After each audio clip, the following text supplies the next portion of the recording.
London says, yeah, my name is Bisola Miriam. We're members of the Left-Handers Africa Network Against Stigma and Abuse. Today is another story therapy session.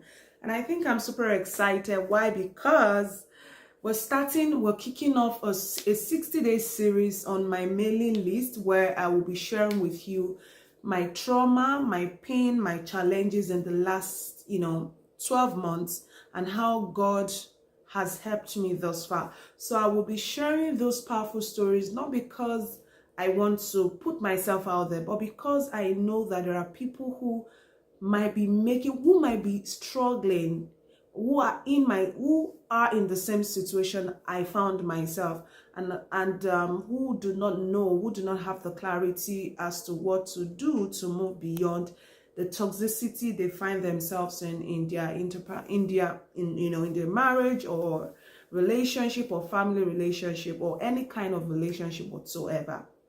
And so on my email list, the plan for the next 60 days is to share my lived experience about my marriage, my relationship with my partner, and all the different things that, I've gone through. And even more, I would also be... So now let's then talk about what we would be looking at in this quarter on the Facebook group and on our Instagram handle here. On Instagram at the Left-Handers Club NG, and on Facebook, the Left-Handers Africa Network Against Stigma and Abuse. And so we're going to be basically doing like a weekly series on narcissistic abuse. We're doing a weekly series on narcissistic abuse. Now, the email list series is basically my own lived experience, even though I would be talking about narcissistic abuse in the course of the series. So if you're not subscribed to my personal email list, please do so. And I'm also going to be going from my childhood, my teenagehood, and how all of those past traumatic experiences shaped me into who I am now, and how those experiences contributed in the people that I attracted as friends, as boyfriends in the past, and even as a partner in a marriage of 10 years. So I'm going to be sharing those personal experiences. Meanwhile, in this community, my focus would largely be on what narcissistic abuse is, what are the red flags, how do people become narcissistic, or how are narcissists created, what is the I know that there is a lot of information when you think about what in the West or in other countries, but there aren't many people in Africa who are talking about narcissistic abuse.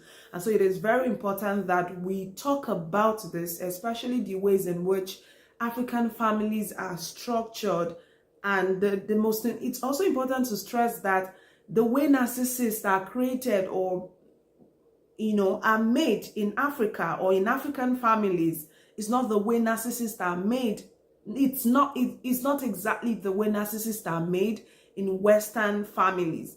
And so one of the things that I'm going to focus on in this Q2 series is, how do people become narcissistic? How do people become narcissistic? What childhood, what's upbringing, what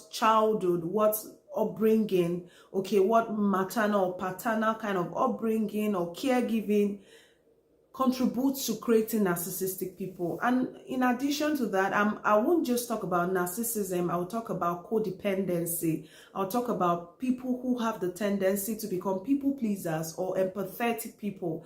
So you see, these two dynamics are what we find in most in interpersonal interactions. Some people are just too kind for no reason, while some people, they are just too terrible.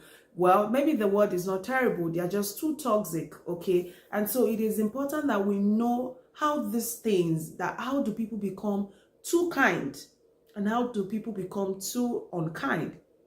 So these two dynamics or these two personality, traits are what we will find even among friends, in college, in grad school, at, work, in your profession, in your religious space, even as parents raising children, right? Sometimes we don't even know that we're raising kids to become narcissistic. And so these are the different things that I will be focusing on in this Q2 series. And it is very important that I, of course, kind of enlighten you on what we'll be looking at. And at the end of the day, my goal is to ensure that the outcome of this Q2 series is that, one, you know what narcissism is.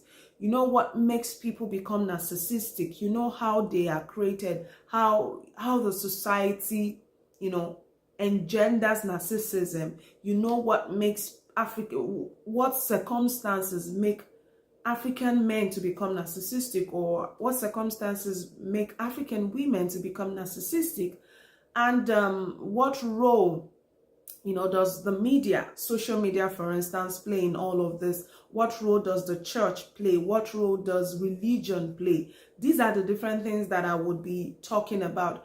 So while I'm talking about narcissism, remember that I'm also going to be talking about codependency. So I'm also going to talk about the ways in which the society, the upbringing, the parenting, the caregiving, that some people receive, how all of that contribute to making them empath or contribute to making them, people pleasers. So these are the issues that I will be focusing on in Q2.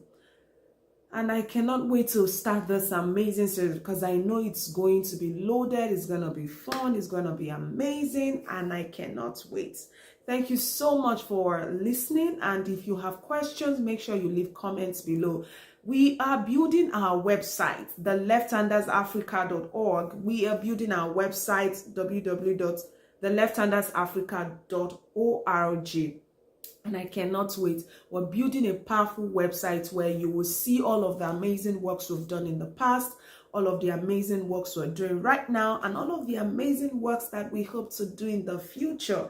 And so it is going to be so, I hope that you find a way to partner with us. And if not partner with us, just visit the website to see what we are looking to do. I'm going to leave the description of that.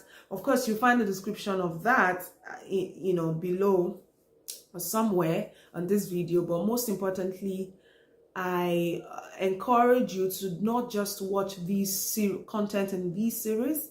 Make sure that you invite somebody to do so, because people are going through shit. People are going through a lot, and you and I can become the voice. You and I can become the voice. You and I can help, can liberate, can make impact, and make somebody happy and change the life of somebody. I hope you do. Abundance is here. There is no lack. God bless you. And I can't wait to talk to you soon. Take care.